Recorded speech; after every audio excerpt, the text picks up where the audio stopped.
Olá pessoal, o programa Tá Ligado começando e hoje nós vamos conhecer uma produção aqui de Maringá. O vídeo documentário O Silêncio das Rosas, que fala sobre violência doméstica e também feminicídio, um assunto que precisa ser amplamente discutido. E hoje nós vamos conhecer mais sobre esse tema e também sobre como foi a produção e os desafios desse documentário. Mas antes de iniciar o nosso bate-papo, bora conferir um trechinho do trailer. Roda aí! Eu não conseguia sair do relacionamento, eu tinha muita dificuldade, porque toda vez que eu ia tentar terminar, ele ameaçava de se matar. Toda vez que eu ia terminar, ele ameaçava em me difamar, né? De alguma forma me difamar. Não tinha nada, mas a ameaça, ela é tão grande que você acredita naquilo e a hora que você vê, você tá ali, no meio da bolha, do medo, da insegurança, ninguém vai me querer porque eu tenho uma filha. Ainda a menina percebeu assim. Como ele dizia, você é a cicatriz da minha vida. Eu não posso mais te apresentar como uma mulher bonita, eu não posso mais te ter ao meu lado para mim te apresentar para os meus amigos. E quando eu tomei essa decisão e me direcionei ao nosso quarto e sentei ali na beira da cama, ele veio e começou a me acusar de que eu não dava atenção a ele, de que eu não dava atenção ao nosso relacionamento, que eu não o respeitava enquanto homem. Aí ele fez uma cópia da chave sem que eu soubesse. E ele entrou na minha casa, numa situação onde eu não estava, e colocou solução de bateria em todas as minhas roupas. Ele me abraçava e dizia que eu tinha sorte de tê-lo encontrado, que eu nunca mais ia precisar me preocupar com nada, que ele estava lá para me proteger. Ele criou uma coisa na cabeça dele e eu tinha que confirmar que aquilo era verdade, porque senão ele não me deixava em paz. É como uma montanha-russa. Você vai e a hora que você chega, você despenca. E aí você vai de novo e despenca quantas vezes você permitir. Todos os dias morrem Marias neste país.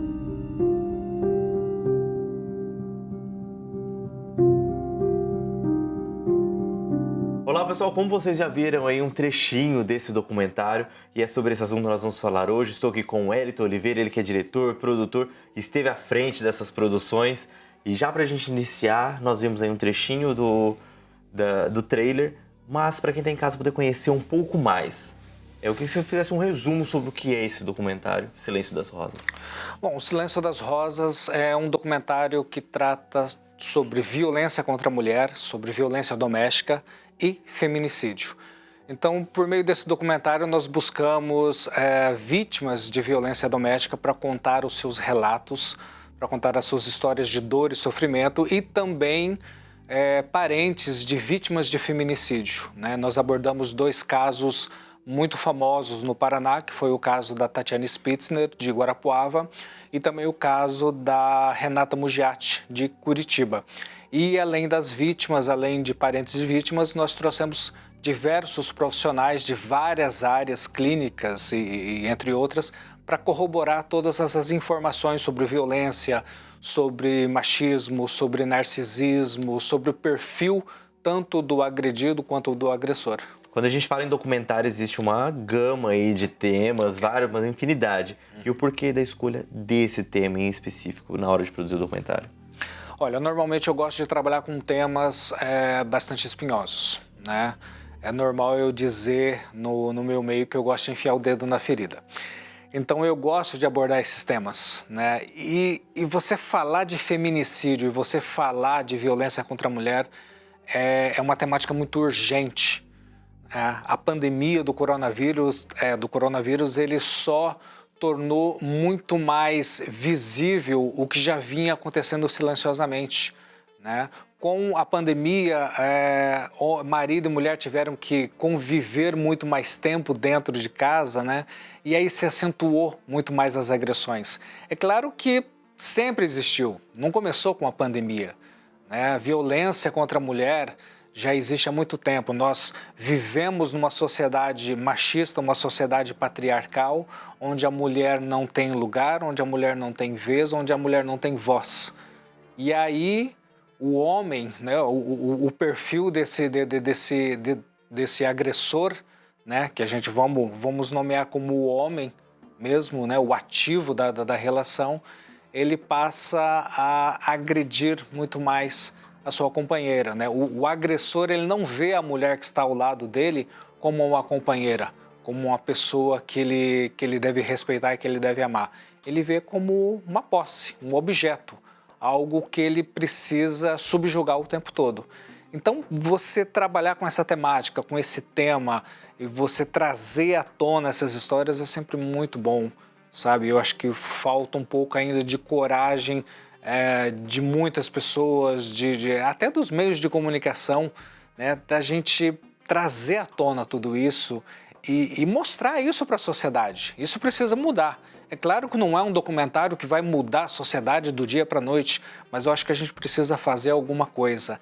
A cada dia nós recebemos mais notícias de algum tipo de violência contra a mulher, né? Até recentemente veio à tona esse caso de estupro de um médico, de um anestesista. Gente, a maneira como a mulher é tratada na nossa sociedade, isso precisa mudar. E a gente precisa escrachar mesmo, precisa mostrar isso para a sociedade que isso está errado e alguma coisa precisa ser feita. Então o documentário, ele tem esse objetivo, né, de contar essas histórias, de revelar essas histórias de dor e sofrimento e talvez provocar um pouquinho de reflexão, porque precisa mudar.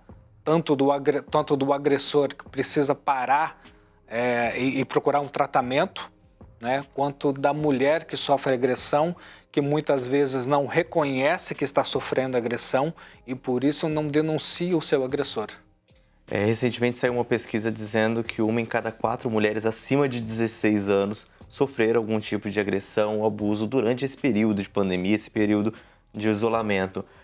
Na hora de vocês produzirem esse documentário, teve toda uma série de pesquisas e bases em volta, né? Além de profissionais que estiveram acompanhando junto com vocês. Exato. Nós contamos para esse documentário com profissionais, não só participando do documentário, mas corroborando com todas aquelas informações. Então nós tivemos médicos, nós tivemos psicanalistas, nós tivemos advogados, nós tivemos profissionais de instituições de combate à violência contra a mulher. Importante para quem está em casa entender que não é ficção, são histórias reais mesmo. São histórias reais. Nós buscamos mulheres vítimas de violência, né, com coragem o bastante de enfrentar uma câmera, de encarar uma câmera e dizer que eu sofri violência doméstica. Eu sofri violência do meu ex-companheiro, do meu ex-namorado, do meu ex-marido. E o mais interessante é uma coisa que eu tenho falado muito nas exibições e nas palestras onde estamos mostrando o documentário. A sociedade acredita que violência contra a mulher só acontece com mulher sem estudo, mulher pobre, mulher negra. Isso está totalmente errado. A violência acontece em todos os estratos da sociedade, com mulheres de todas as idades, de todas as cores, de todas as raças e de diversos níveis de instrução. Nós temos no documentário desde uma costureira a uma empresária. E o que existe em comum entre uma costureira e uma empresária? Ambas sofreram violência de seus ex-companheiros. Importante o pessoal de casa ter em mente também que quando a gente fala de agressão, às vezes não é só o bater, as palavras também é considerado um tipo de agressão e muitas vezes isso acontece no psicológico também, né? Exatamente. É um outro fato que o documentário vem esclarecer. Existe esse falso conhecimento de que violência é apenas violência física. É o tapa, é o soco, é o hematoma, é um braço quebrado, mas não é. Quando a violência chega na violência física, ela já aconteceu como violência psicológica, que é a mais silenciosa e eu acredito que uma das mais destruidoras, porque acaba com a autoestima da mulher, entendeu? E ela ainda está acompanhada de a violência psicológica, de violência patrimonial, de violência social, violência sexual e, por fim, a violência física. E quando chega na violência física, a mulher está a um passo de encontrar um feminicídio. nessa história de agressão, que normalmente ela vem passando por isso há 5, há 10, há 15, há 30 anos em silêncio. Hoje em dia é muito comum a gente escutar, não, tá apanhando, tá ali, tá brigando, é porque gosta, tá apaixonado. A história não é bem assim, né? Não e é aquele ditado que em briga de marido e mulher não se mete a colher, não é verdade. Tem que intervir e tem que tomar uma atitude também. Exatamente. Isso faz parte da nossa sociedade machista, né? Que a gente sempre ouviu que em briga de marido e mulher não se mete a colher. Eu acho que a gente tem que meter a mulher, a colher, o garfo, a faca e tudo mais. Denunciar o agressor sempre e incentivar essa mulher que está sofrendo violência a procurar ajuda, a procurar uma ONG, a procurar um advogado, a procurar uma instituição, um psicólogo, sabe? A denunciar. Vá na delegacia da mulher e faça um boletim de ocorrência contra o seu agressor, né? Essa história de que ele me empurrou, ele me bateu, ou ele fala isso porque ele me ama, porque ele está me protegendo, porque ele gosta muito de mim, isso é uma falácia. Entendeu? O mau caratismo do agressor, ele está disfarçado dessas palavras, né? Porque eu te amo. Isso está errado, isso tem que mudar. Então, assim, sofreu uma violência psicológica, sofreu uma violência patrimonial ou a violência física, denuncie. Procure a delegacia da mulher, procure um advogado, entre com um processo com um boletim, e faça um boletim de ocorrência imediatamente. E esse é um dos objetivos do documentário, não só contar a história, mas também incentivar que as pessoas tenham essa consciência e denunciem, né? Exatamente. O documentário ele quer primeiro esclarecer o que é violência doméstica, né? A partir do momento que ele esclarece, que ele mostra quais são os gatilhos da violência, por exemplo, quando a gente fala em gatilhos, mas quais são os gatilhos que vão fazer uma mulher perceber que o namorado, que o noivo, que o marido é um agressor, né? Mesmo que seja uma violência psicológica, que é muito sutil, muito velada. Por exemplo, o casal vai sair e aí o namorado ou mesmo o marido diz, não, com essa roupa você não vai sair. Não, esse decote não. Entendeu? Você não pode ter esses amigos, né? Você não pode ir na casa da sua mãe ou na casa de fulano ou de beltrano. Isso é uma violência. O homem ele não pode cercear o vai e vem da sua mulher. Essa mulher não é patrimônio desse homem, entendeu? Então esses são gatilhos para a mulher ficar muito atenta, né? Se o namorado que ela começou a sair disser que aquela saia está muito curta ou que aquele decote está muito grande, pare por aí. Eu sinceramente, eu diria que termine o namoro quanto antes, porque vai evoluir e vai se tornar muito pior. Tem que ficar atento. Tem que ficar atento. E olha só, pessoal, a gente vai para um rápido intervalo agora. Daqui a pouquinho nós vamos voltar para continuar esse bate-papo, mas também falando um pouquinho sobre os bastidores dessa produção. Então, você quer entender um pouquinho sobre tudo, como é que funcionou? Então não sai daí que a gente já volta.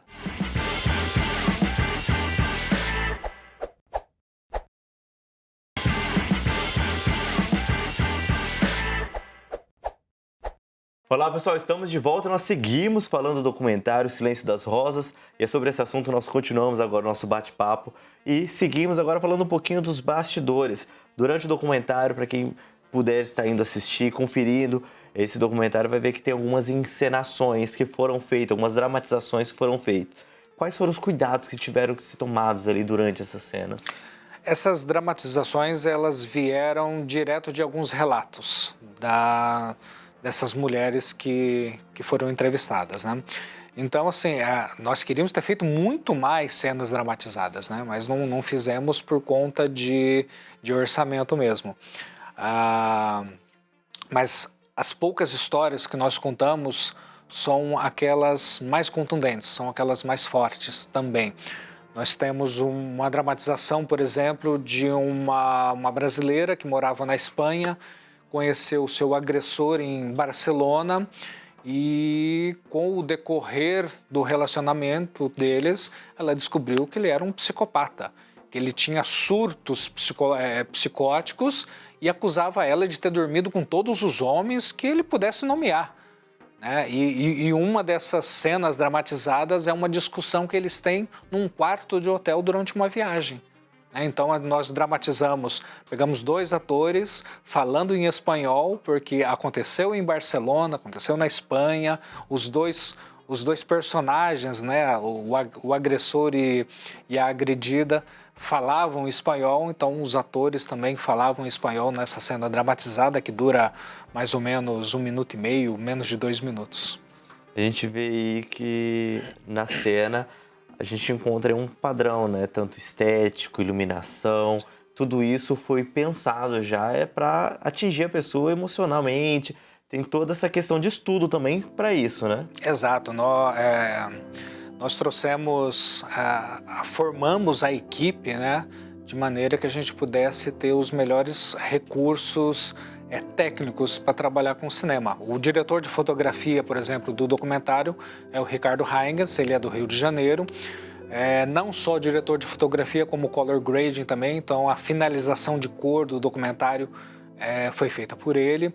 E aí ele cuidou de toda a estética, tanto das entrevistas, dos enquadramentos, como das cenas dramatizadas, né? Então tinha um olhar ali sendo planejado, o enquadramento sendo planejado para que a gente pudesse trazer o espectador para perto daquela situação que a gente estava narrando, né? E não só nas cenas dramatizadas, mas nas entrevistas também.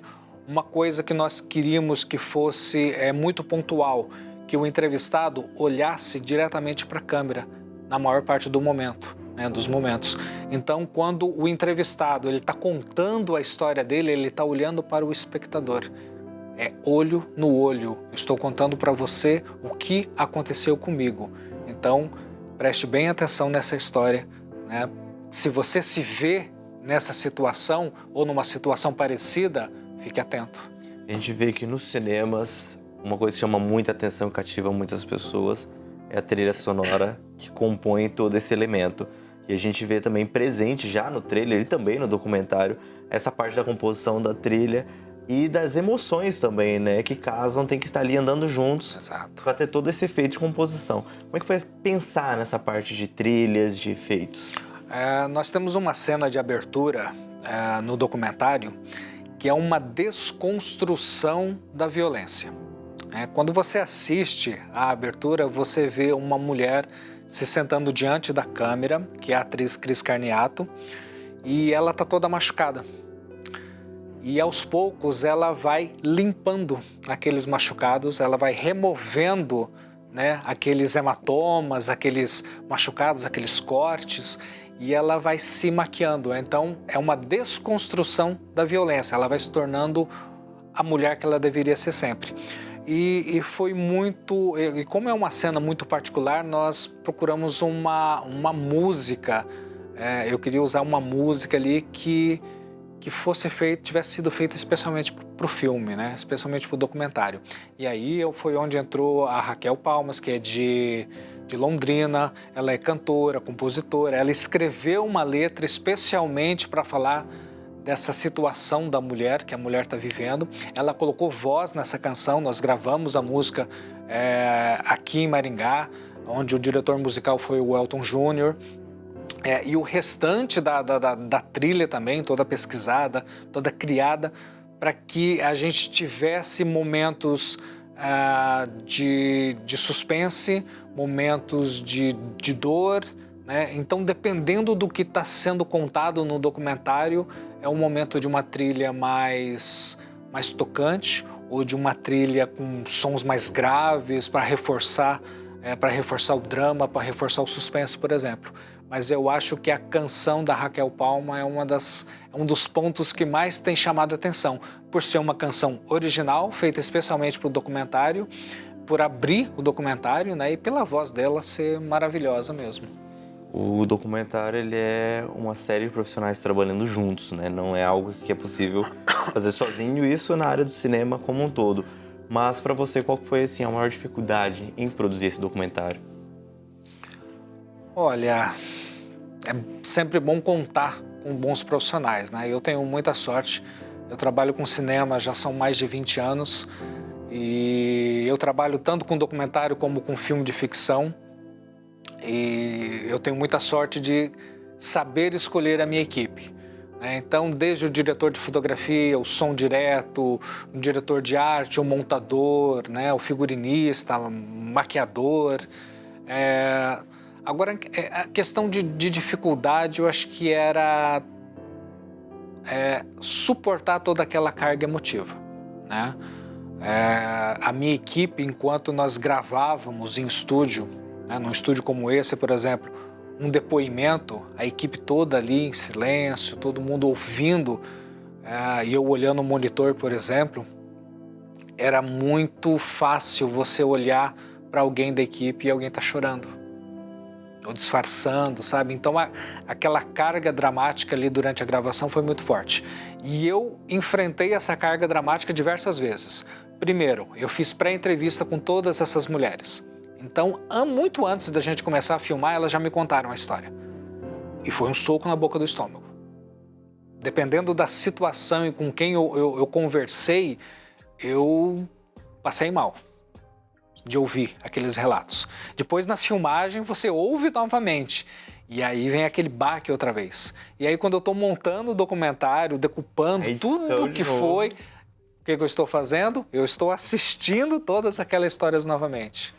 Então, assim, eu enfrentei essa carga dramática dessas mulheres, muito corajosas, por sinal, diversas vezes. Então, acho que esse foi o ponto mais difícil, porque não é fácil você ouvir aquilo ali. E até hoje, quando eu ainda assisto o documentário, em diversos momentos, eu me emociono. Me emociono com uma simples frase que está sendo falada, com um pequeno relato. Quando o entrevistado se emociona, eu também me emociono. E eu percebo que a plateia se emociona também. Quando a gente fala dessa carga emocional, nós temos também que tomar aquele cuidado como profissionais do jeito que vai ser abordado, Como vai ser feitas as perguntas, todo esse cuidado com o entrevistado, principalmente num assunto tão delicado como esse que é a violência. Exatamente. E foi por isso, que no Silêncio das Rosas, a nossa produtora, a minha coprodutora, a Carol Moraes, ela foi a entrevistadora. Então, nós trabalhamos juntos nos questionários, a partir dos relatos das pré-entrevistas, e na hora de gravar com as entrevistadas, de acontecer aquela conexão, acontecia de mulher para mulher. Eu estava dirigindo a parte técnica, junto com o diretor de fotografia e os câmeras. Então a gente pensava na luz, checava o som, checava o cenário, mas a conexão de quem estava ouvindo e de quem estava contando era com a Carol. Então isso foi muito bom ter uma mulher no set desempenhando esse papel. Um outro ponto muito essencial para mim também foi que a nossa equipe era pelo menos 50% feminina. Então, desde a minha coprodutora, a maquiadora, a minha diretora de produção, entendeu? Então, havia várias... Até a nossa gaffer, a nossa eletricista, eu fiz questão de escolher uma mulher. Então, uma equipe era meio a meio. Metade homem, metade mulher. Justamente para que não fosse um set majoritariamente masculino. Então, tinha vários rostos femininos para que as entrevistadas se sentissem à vontade. Elas realmente se sentiram super à vontade e abriram mesmo não só o coração, como a alma também. A gente já vê em Hollywood, vê em outros locais que as mulheres estão conquistando esse mundo dos cinemas, e aqui na nossa região também não é diferente, Estão atuando em várias áreas também. Eu ainda acho que é muito pouco, apesar de que está acontecendo, isso é excelente, mas... Como eu disse, nós vivemos numa sociedade extremamente patriarcal e machista, onde a mulher ter voz e a mulher ter vez e ter lugar nessa sociedade ainda é um grande desafio para ela. Mas ela está mostrando que ela é inteligente, que ela tem competência, que ela é capaz de desempenhar a mesma coisa que um homem faz, até melhor. Então, assim, eu particularmente, eu quero continuar contando com essas mulheres na minha equipe, e eu um dia ainda quero produzir um filme sendo dirigido por uma mulher. Aliás, eu já tenho um projeto desses, nós estamos com um filme de ficção captando recursos, onde a diretora, né, o diretor é uma mulher. Então, quando me foi apresentada a ideia de ser dirigido por uma mulher, eu falei, excelente, ótimo. Não tenho o que pensar o contrário disso, né? E eu espero em breve estar num set de filmagem trabalhando com uma mulher muito capacitada, muito inteligente, rodando um filme. Agora uma pergunta que certeza quem está em casa está se questionando. Para quem quer conhecer mais sobre o projeto, quem quer acompanhar os lançamentos, onde que encontra mais informações? Tem redes sociais? Como é que funciona o de casa? Bom, o Instagram, você pode procurar por O Silêncio das Rosas, né? Vai encontrar. Normalmente a gente está postando ali fotos de bastidores, vídeos de bastidores, as próximas sessões de exibição. Já temos sessões marcadas para Cascavel, Ubiratã, Juranda, né? Começo de agosto. Agora, final de julho, Guarapuava. Justamente é uma apresentação que está sendo organizada por uma das entrevistadas, que é a Bruna Spitzner. Ela é vereadora em Guarapuava e prima da Tatiana Spitzner, que é um dos casos de feminicídio que a gente retrata no documentário. Então a gente tem aí Guarapuava, temos Cascavel, temos Juranda, Ubiratã, temos Londrina, dia 10 de agosto, temos São José dos Pinhais, dia 15 de agosto e Curitiba, dia 16 de agosto. E a agenda ainda está em aberta para a gente poder colocar mais algumas sessões, talvez em Maringá, mas também em outras cidades. Perfeito, muito obrigado pela participação. Eu que agradeço. E olha só, pessoal, nós vamos ficando por aqui. Semana que vem nós estamos de volta com mais novidades aí no mundo dos cinemas, músicas e games. Espero vocês. Até lá!